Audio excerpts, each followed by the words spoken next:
এটা কোনো চা হইছে? মন হইতেছে কি গরম পানি খাইতেছি, একটা ফালতু চা বানাইছে। খান তো প্রত্যেকদিন বাকি, এমন ভাব করতেছেন আপনি অনেক বড় লোক। কি আপনার কি আমি বাসার থেকে লয়ে আইছি আমার চা খাওয়ানোর লাগিয়া? দেখ তুই কিন্তু বেয়াদবি করতেছস, বেশি বেয়াদবি করবি তোর দোকান সুদ্ধা কিন্তু তোর এখান থেকে খাদাই দেবো একবারে। ওরে বাবা রে বাবা, ফকিন্নের ফুতে কয় কি আমার দোকান উড়াই দিবি? আজকে তুই যে বাইরে যাইছস এইটা আমি আবার করে দেখুক না কেমন তুই আমার দোকান উড়াই দিস। আজকে আমার বাকি টিয়া যদি না দিছস না, আমি তোরে আমার দোকান থেকে যাইতে দিব না। টাকা দে খারা।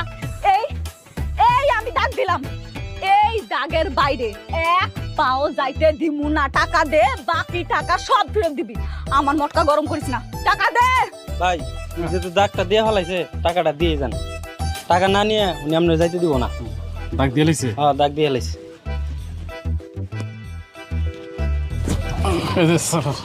স্যার 10 টাকা। কি কিসের 10 টাকা? হ্যাঁ